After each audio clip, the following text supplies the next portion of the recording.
Well, good evening to everybody. It's great to see you, especially on this on the evening of this unseasonal weather.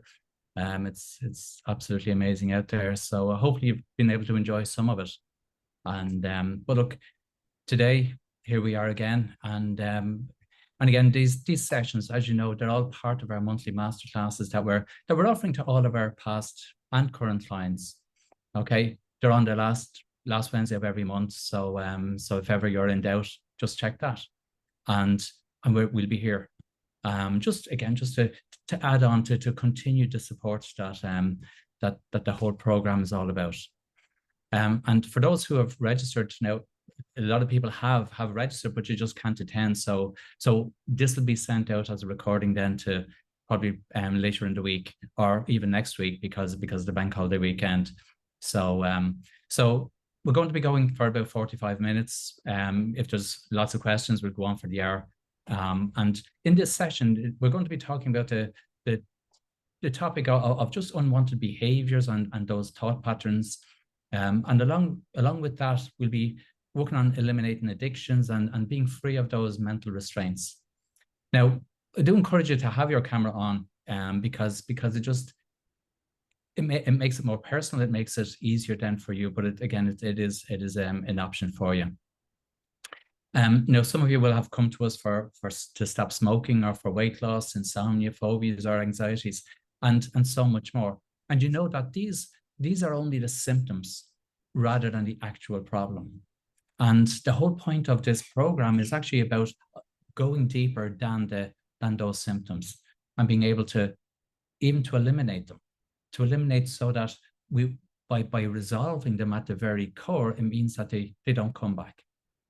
And these masterclasses here will act as an opportunity to almost to reignite some of that work that we've done previously in those sessions, but also to educate you on how you can use these skills in both your personal and your professional life. Now, we've had, as I said, we've had people who can't come to see them for so many reasons. All right, but once you've registered, you'll always get the recording. Okay, so you can be able to have the opportunity to look back and learn something even from that. Okay, so we're going to be talking about those unwanted behaviors and addiction, and really to really get started, I just want to explain a little bit about what addictions are and what those behaviors and why we have those struggles. Because for a lot of us, but just before I go on, I just want to let you know that if you do have any questions as we're going, please either use the raised hand facility on Zoom, or you can just say that you have a question and we'll get to you. If you put them in the chat, again, I'll try and keep an eye on that, and hopefully you'll be able to kind of pick them up as well. Okay, a number of people have actually kind of sent in questions through that email. So I'll have some of those as well. So there'll be a good mix of that interaction. Okay, so what I want to go through with you first is the reason that we have actually these feelings, these behaviors, and even those addictions. Okay, because when you get to understand what the addictions are, what those feelings are, what those internal kind of conflicts are, it means then that we can actually start looking at them in a different way. Now we've all, and a lot of you have heard me talk about the analogy of the stone in your shoe. That if you have a stone in your shoe, what are you going to do? And obviously you're going to take it out. But the reason you take it out is because it's uncomfortable. And that discomfort, okay, the question is, well, is the discomfort the problem, or is the stone the problem? And obviously the stone is the problem, because if you leave the stone in, the discomfort will always be there. But if you remove the stone, it means then the discomfort is gone. And what I want you to get to understand from that is that the discomfort is your body's way of actually getting your attention. It's getting your attention to let you know that there is something else. There's something else that needs attention, that needs to be resolved. Now, with a stone, it's a very physical thing. And because it's there, because it is a physical thing, we can actually take it out. We can actually physically engage with it and take it out. Now, when it comes to these internal feelings, now it's a very different matter, because this internal feelings, again, is your body, your instinct letting you know that that there is something that needs attention. Instead of us trying to take it out, it's also letting you know that it knows what to do, that your own instinct knows how to resolve it. It just needs the correct environment to do it. Now, unfortunately, we have all been conditioned as we grew up from the time we were born to actually fight with any discomfort that we have or that we experience. That we've actually got to learn, or to learn that it's a bad thing. And because we see it as a bad thing, we end up fighting and struggling with it. That no matter what it is, whatever internal feelings that we have, if it's uncomfortable, we're going to fight with it. And all that means is that now we're actually creating an aggressive environment, which is the complete opposite to what it needs to be able just to resolve it. Because your instinct knows how to resolve it, and it can do it just like that. It can do it quickly and easily and naturally. All that's happened is that because of this conflict, because we've been fighting with it for so long, that it's just had to get more uncomfortable to get our attention. But when it comes to these behaviors, all of the behaviors that we have are instinctive. They are, again, that instinctive way of letting you know, of getting your attention. And the same with the feelings. Now, when it comes to addiction, when it comes to all of those, now whether it's smoking or gambling or alcohol, drugs, and there's so many other addictions and they're all coming from that same place. That all of these are simply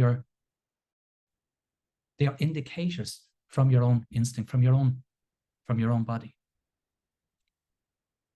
Now, the problem is, as we all know, that people who are trying to give up anything end up actually struggling with it, because that addiction gets stronger. The more we're fighting with it, the more we're trying to give it up, the bigger it gets, and the stronger it gets, and the harder it becomes to get rid of it. So what I want to do tonight is just really just to let you know, to give you a different understanding, a different sense of what it can be like. Because we get so focused on seeing addictions as being a bad thing. And that's why we end up fighting and struggling with them. And as many of you know, that in the process of our program, it's about now, instead of the fighting, it's actually to start working with instead. Because even logically, everything that we've fought with, everything that we've struggled with, has got bigger and stronger and more powerful than us. And even when we look at that logically, why would we continue to do the same thing and getting the result that we don't want?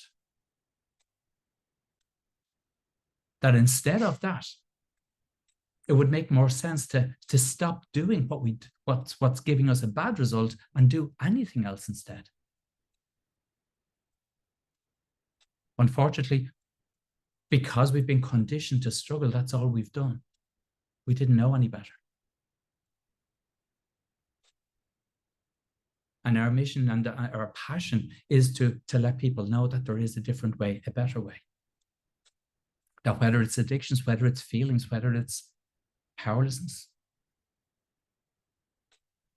Because once you start looking at these in a very different way, the whole relationship with them changes. The whole dynamic changes. Because for you, for all of us, and because we all know someone who is caught in addictions of some description. We all know someone who is caught with problems. that they struggle with and have struggled for years. And what I want to tell you now is that there is a different way, that there is an easier way. Because over the last number of years, for the last 20 years that I've been doing this, that I've worked with so many people, that these programs are tested and fine-tuned so that they're as good as we can make them for now, because we're always improvising, we're always updating and making it better. And really, when it comes down to it, that when it comes to these feelings, that your instinct is always there protecting you. It's always on your side. Its whole point is to keep you alive, just like all of the other animals in the world, where they just go by their instinct. They don't have to think. They just do what they do because that's what they've always done. So the instinct doesn't follow logic. But when we now, as humans, we've developed this intellect, which is a part of us that does make those logical choices, that does the logical things like learning and analyzing and assessing, making decisions, planning, creating, and all the other logical elements of our lives. And while we've gone from living in caves to living in the world that we have now, but we're also the only creatures that can hurt, poison, and damage ourselves voluntarily. And it's all because of that intellect. But it's that part of our intellect that has gone offline, that's became warped through our conditioning. And all we have to do is get it back on track. Because instead of fighting with these feelings, now we can actually start working with them.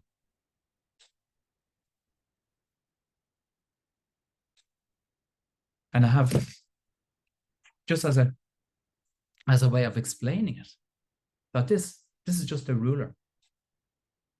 But I want you just to imagine this being like a seesaw, a finely tuned seesaw. And your instinct's job is to keep this level at all costs, no matter what. So that as all the other animals in the world will have it like this, because they just go purely on their instinct. There is no variation. But for us as humans, that we have on one end, we have intellectual control. On the other end, we have our instinctive control. And your instinct's job is to keep it level.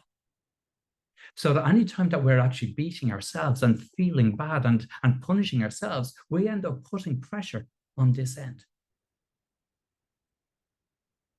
Now, obviously, it knocks off the balance. So all your instinct then has to go onto this end and actually put on a counterbalance to bring it back level. And that's its job. That's what it's always going to do. And the more we put pressure on this end, the more counterbalances it has to put on this end.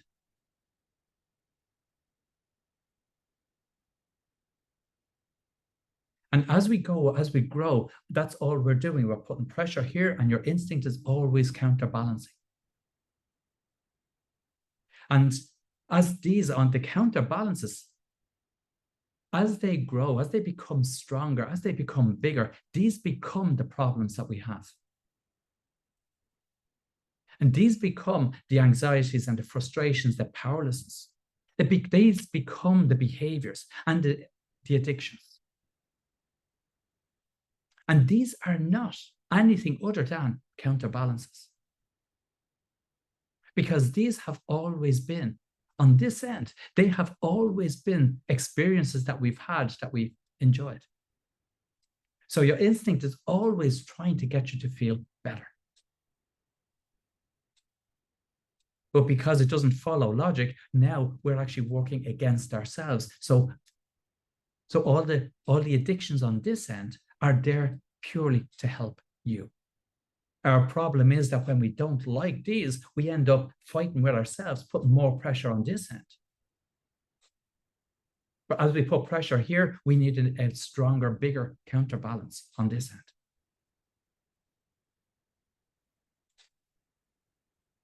And the more we don't like here, the more we put pressure here, and the more we need a counterbalance. And as simple as that, this is how the addictions, how fighting with the addictions have just become an ongoing struggle.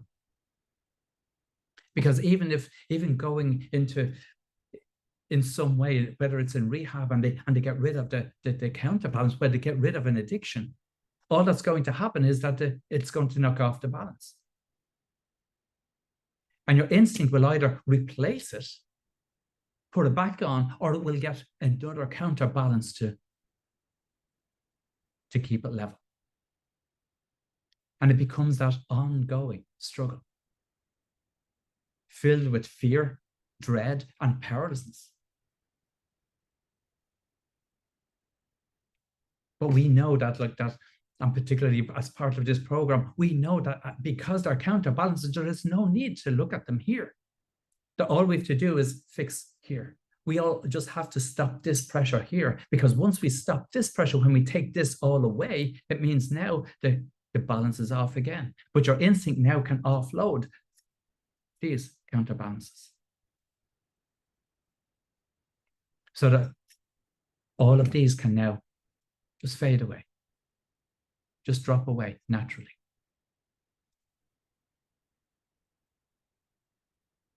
And the addictions that we go through are only experiences that were actually something that we enjoyed in the past. And that is what your instinct is trying to help you with. Because at one stage it was beneficial, and now it's just using that past experience to help you feel better now. Remember, it doesn't follow logic. All it's doing is going on your past experience. Your instinct doesn't have a thinking ability. It is there just purely protective. And as it presents all of these to help, and they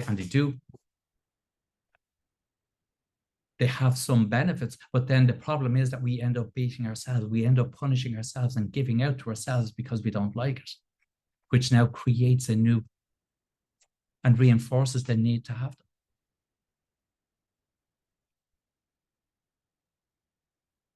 It's unfortunate, but that's the way it goes. And the more we struggle, the more we need them. And we get caught in that cycle of wanting to be better, not knowing that you can be, not realizing that all it takes is to stop the punishment, stop the beating. And this is what we do in this program, is to facilitate that change in the relationship. So that instead of the constant ongoing struggle, all we need to do now is just actually to work with the instinct. Because as we work with it, as we instead of fighting with it, that now you can create a new relationship, a new state, so that those addictions are no longer even a consideration. And we've worked with people who have,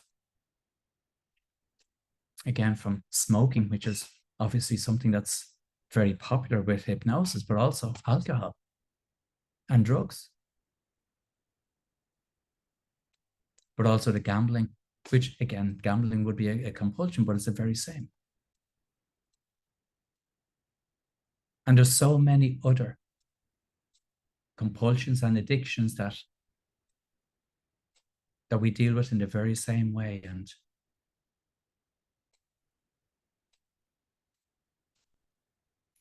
all it takes is just that a new change in perspective, a new change in how you see yourself.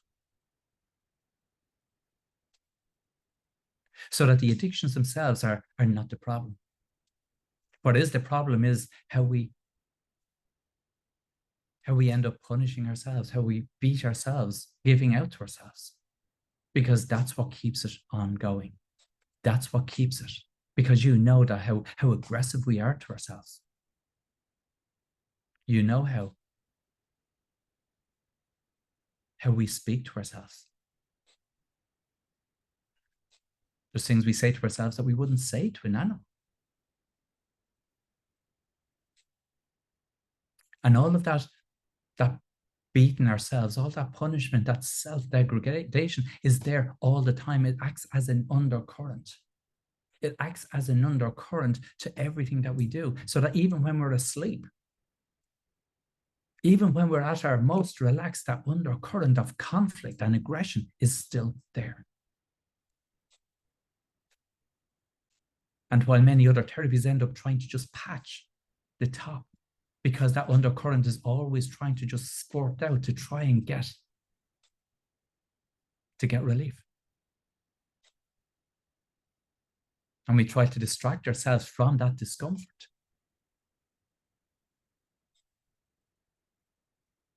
But instead, what we do is really just to go below that as we work with that instinct, that we can now actually kind of almost like unplugging a drain hole, so that all of that undercurrent can just drain away. And obviously the great thing about that is that once it's drained away, it doesn't come back. It has no point, it has no purpose. And that's what this is all about. Now, not everybody wants to do.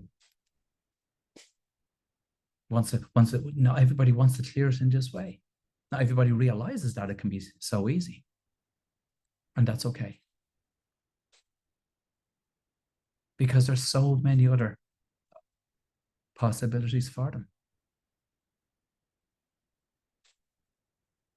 It's just this way can be the quickest, the easiest. Because hypnosis is not just it's not a power that I have or anybody else has over you. Hypnosis is actually a process of learning, but it's accelerated. Because all of these addictions, all of these behaviors are just a way that we have learned to deal with life. It's a way that we have learned. But it's the only way we've learned. And with hypnosis, now we can actually offer a different way. And the great thing is you can go back and struggle if you wish.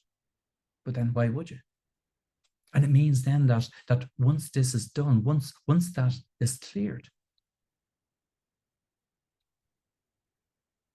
once all of that is resolved, it doesn't come back. It doesn't need to, because now you're back in control of yourself.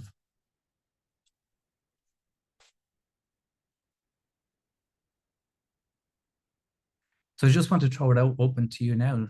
Does anybody have any questions?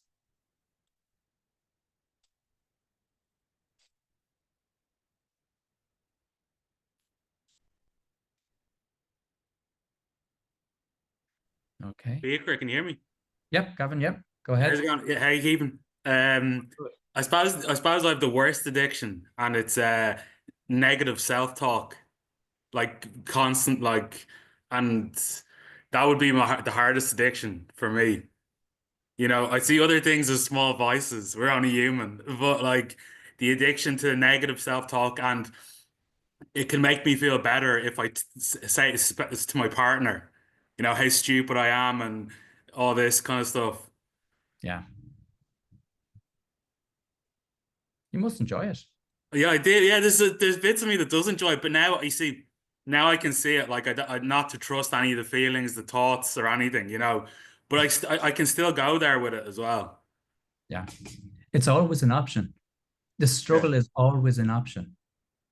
Yeah. Okay. Up to now, for most people, they didn't realize that it was an option. They thought it was the only way. Yeah. At least when you have an option, when you have a choice, now you can choose a better way. Yeah. Or you can go back and struggle. Yeah. Okay. But the But the thing is that, like, even with that negative self-talk, all of those things that you say to yourself, are they true? No.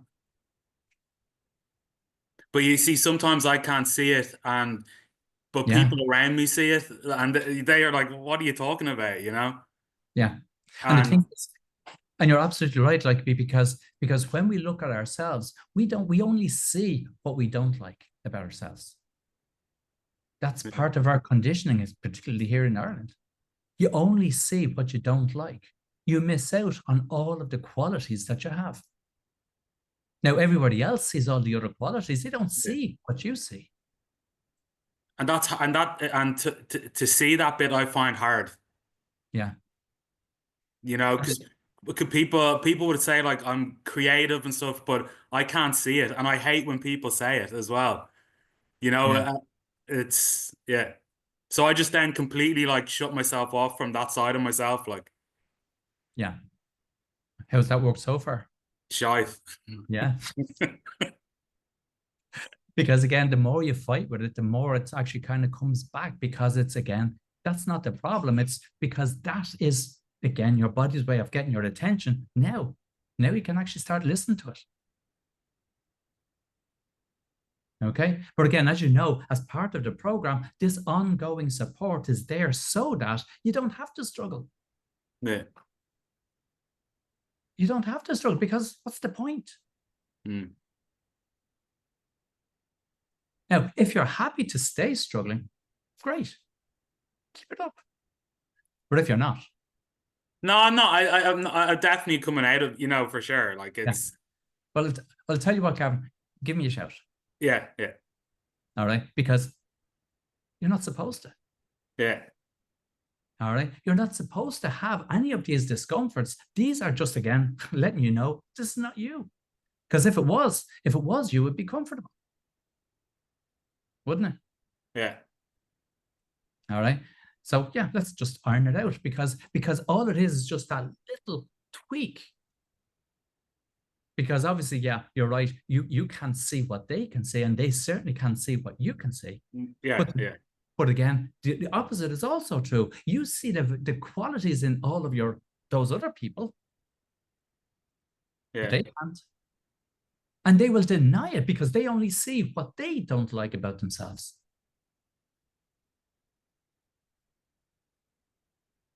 Okay. And yeah, that's the way we've actually learned what to do. But the problem is that when we look at ourselves, we don't actually just look at it, we actually kind of fester.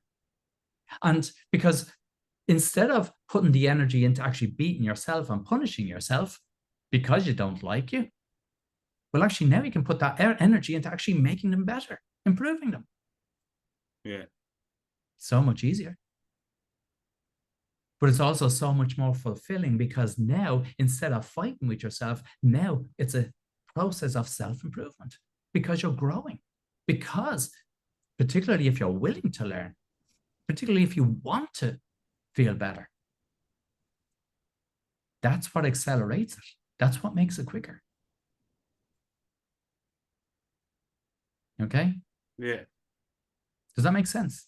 Yeah, definitely, 100%. Like I don't fall into it that much, but Yeah. I suppose I can go back into blame game into the past and stuff, that comes up. But now I can't. It's not tangible because it's all in the past, and I can't hold on to it. Like so, Yeah. it always reverts then back to me being stupid or whatever. Like Yeah. Well, I'm not. I don't join in with it basically as much, But it's Yeah. still there. It is still there, Yeah. And because it is still there, but now you can let it go. Yeah. I'll show you how. Okay. All right. And Yeah. you're going to look back and say, God, why didn't I think of that? I know. I know. It's come to Right. that point, like Yeah. Yeah. Well, look, we can sort it out before it even becomes the next problem. Yeah. All right. Yeah. Because it's still active, it's still there, Yeah. it's still uncomfortable. Mm. Okay. Yeah. So give me a shout tomorrow, next day. All Okay. right. Very good. I will indeed. Yeah. We'll get that sorted. All right. Is there any other questions? And kind of like, I mean, there's lots of people who suffer from the same thing, who are actually going through and struggling, because that's what we've learned. That's what we've been doing for me, for the last 60 odd years. It's only recently when you realize, really,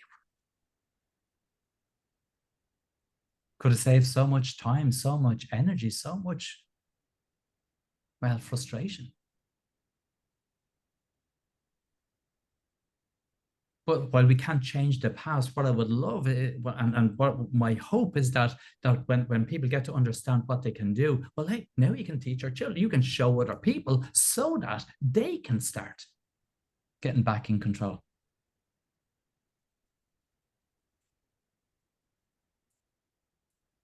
Okay. Now just go through. There was a question that was sent in from Michelle, and it was essentially the question is, how do we prevent getting to a stage of emotional breakdown? Like, how do we keep emotions and feelings at bay when we forget the techniques that we learned during the sessions? Okay, well, that's a really good question. And this is exactly what this program is all about. The program is not just in the sessions, it's not just the calls in between, but also extends beyond. So that if at any stage, anybody feels any discomfort, anything, any struggle, don't wait until it gets big. Get onto us, ring us, so that we can actually just go through it. It'll take a very quick phone call, and then it resolves. Then you know what to do. But for most of these, once you act on it early, then it's gone. But on the other hand, if you wait until it gets really big, it'll still be just one phone call and it'll be gone. It's just all you've done is actually waited for a long struggle before you actually acted on it. And that's why kind of the program is extended to 6 months beyond, so that you can actually get the full benefit, so that you're living your life without the problem, so that that 6 months is so that you can actually feel what it's like, knowing you have a safety line, you have a safety net, and we're always there, ready to just jump in and just give you just to remind you, just to go through it again if we have to, because it's that important. We don't want anybody struggling. Because our hope, our whole purpose of the program is to make sure that all of this is actually covered, so it never comes back. So you never have a struggle again, because you can apply the same principles to pretty much every other situation. It was never meant to be hard. Life was never meant to be hard. We make it hard. We make it hard because we think so much.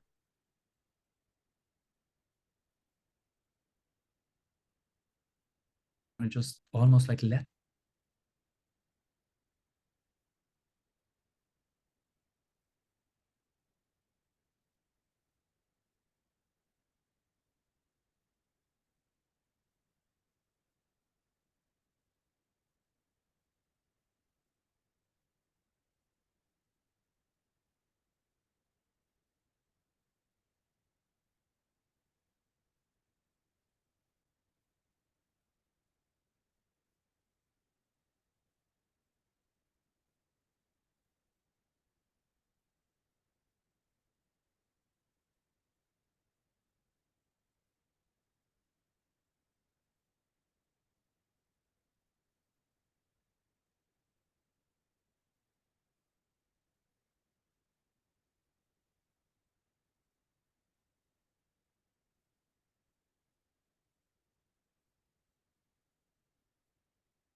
Apologies for that. Just something cut off there. All right. So just go through that question again. Like it's how can hypnosis help break deeply ingrained habits or addictions? Well, basically, what we're doing is we're disconnecting, where we're undoing the conflict, that struggle. That instead of fighting against this, because when we have all of these behaviors that we don't like, all we've done is we've created them into monsters. We've created them into these entities that are kind of out malicious and out to get us. So no wonder we're stuck in that aggression. When in fact, because they're being created by your instinct, we know that they're there to help. Because your instinct can't do anything that's going to hurt. So all we're doing in hypnosis, again, is teaching you that there is a different way, a different approach. And not only teaching you, but showing you and taking you right through it so that it's resolved. That's what we do. And the more you get to understand that, well, any discomfort is actually just it's an indicator. And once you get to understand that your instinct is never out to get you. It's just we've created it in our own minds, in our own imagination.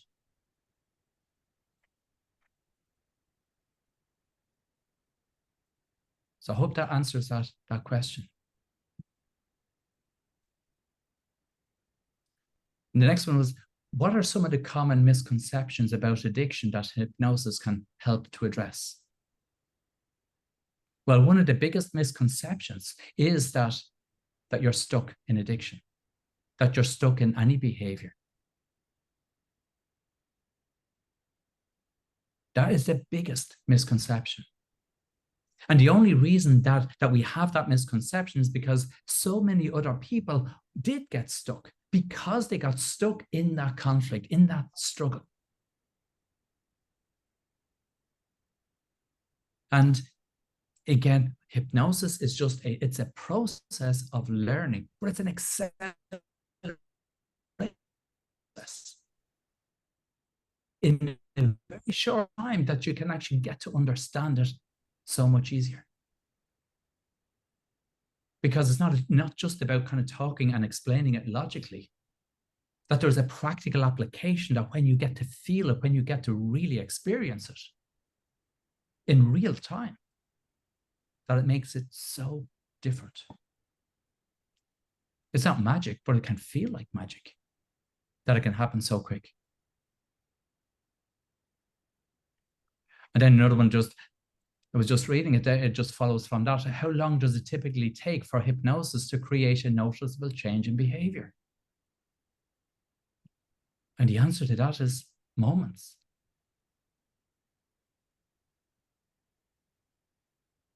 Because when you stop fighting, when you stop pushing, when you stop the aggression, all that happens is now that your instinct doesn't need to be so intense. The discomforts or the addiction, these are, again, your instinct, your body trying to get your attention. Now, when you stop fighting, now you get to listen. Now you get to work with it. And as soon as you start to work with it, the behavior, the feeling, the relationship completely changes. It's why some people can stop smoking after 40 years in just one session. Some people take a little bit longer. That's okay. Everyone is different. It's why people can be struggling with anxiety for 30 odd years and still after one session, it's gone. It's why people can have so many other issues, whether it's addictions or whatever, that even after one or two sessions and it's gone. It's not because we're amazing therapists, although we're pretty good. But it's more that once people understand that once they stop the fighting, Once they stop that conflict, now the whole dynamic changes. All I can do is actually direct people on what to do. I can help them join the dots. I can guide them to the stepping stones. But that's as far as I can go. Because as soon as they do it themselves, now everything knows me or anyone else has over somebody else. And nobody should have that power over somebody else. But when we change, when you now have a choice to either struggle or not struggle, now you get to choose. And it's almost like kind of that even looking over the last week. You look over the past week and obviously you've survived it. Now, if knowing that you've survived it, if you were able to look back and say, well, was the struggles and were all the conflict, was there any benefit to you? And obviously the answer is no.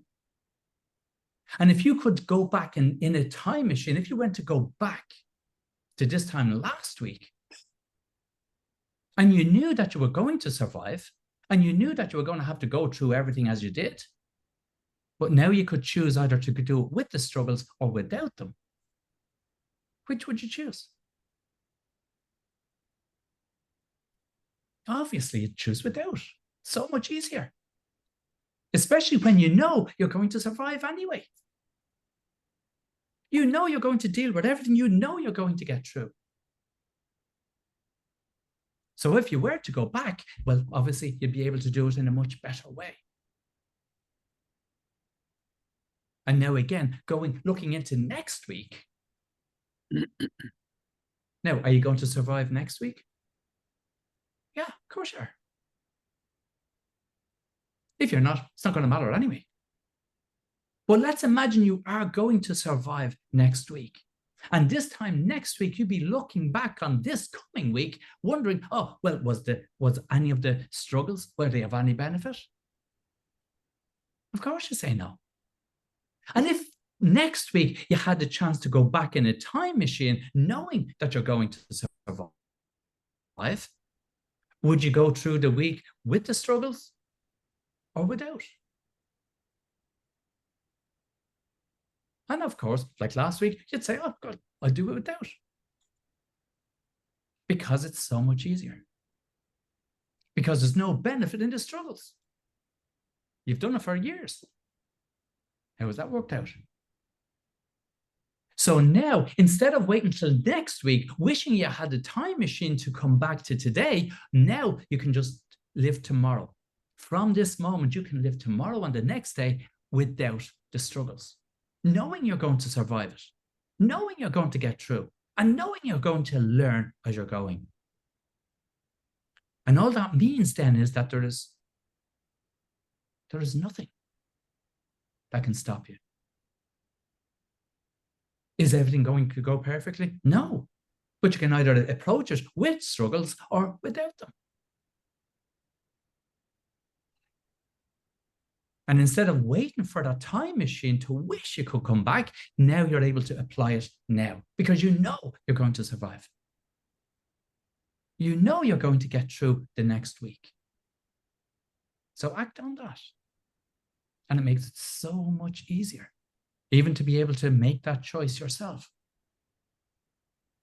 Now, if you don't do it next week, then the following week, you're still going to be looking back, wishing you had a time machine. And at what point are you going to say, okay, let's put it into practice. Let's do it. Because you have that choice.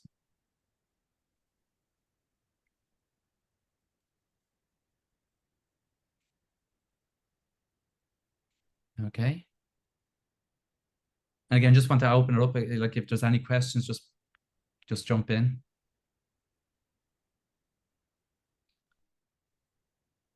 Because again, another question that had come in. What can someone expect during a typical hypnosis session that's focused on breaking an addiction or the habit.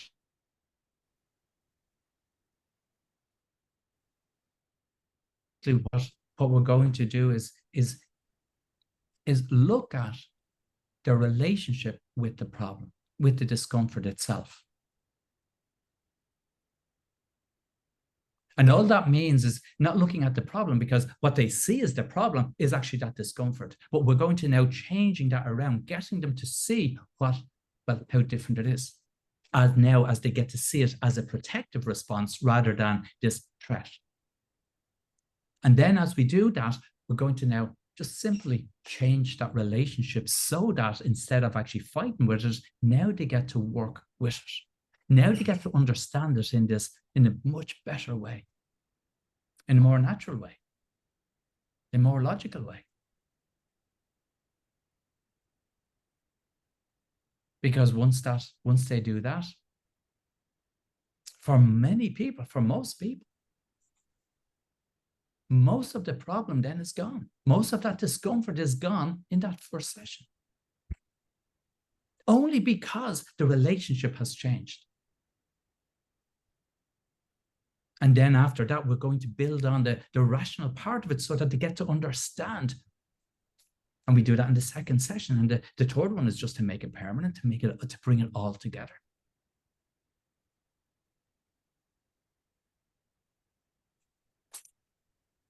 So that it future-proofs not just this particular issue, but any issue, because it's a very similar application.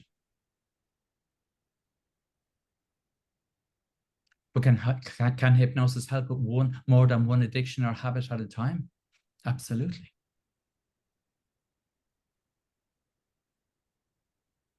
There's sometimes people come in with a list of things that they want to work with. And for many other therapies, yeah, they have to do them one by one, which takes a long time. But because all of these are like that undercurrent, all of the issues that they have is like in that undercurrent.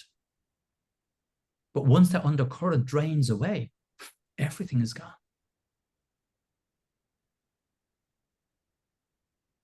So that anything that does come up in the future, it's only just something that's new, or just something that wasn't resolved completely. And now we just go in and sort that. Just to make it easy.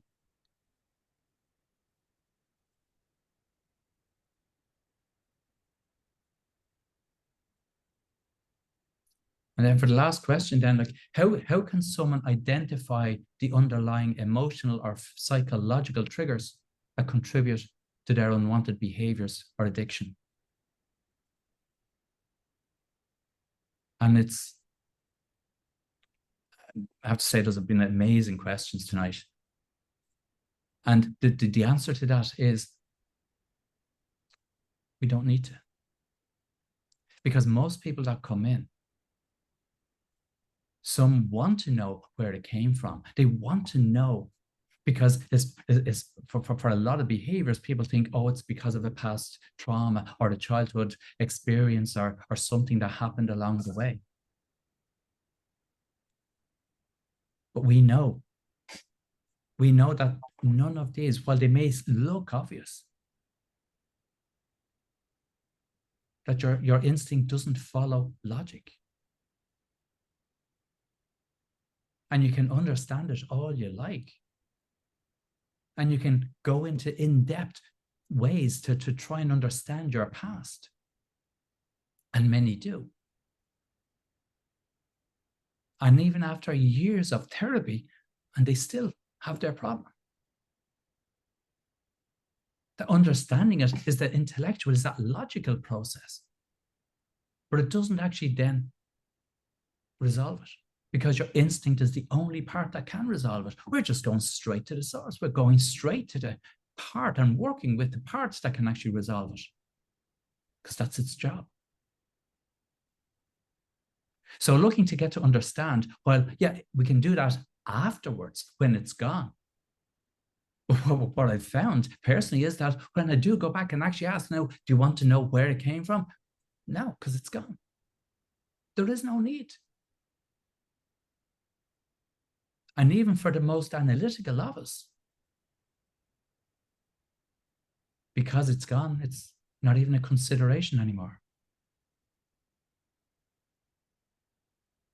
And it means that when whatever has been resolved, it doesn't re-trigger. It doesn't have any other associated issues that are with it. They're all gone as well.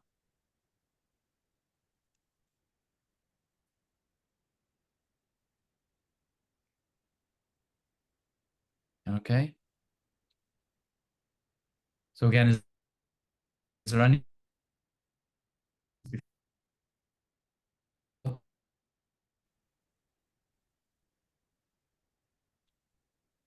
Okay, well, want to thank you all for joining in tonight. As you know, that this is exclusive to everybody who has actually completed or in the process of going through the program. Okay, so access to the recording, we'll send this out just during maybe next week, because again, as I said, because of the long weekend.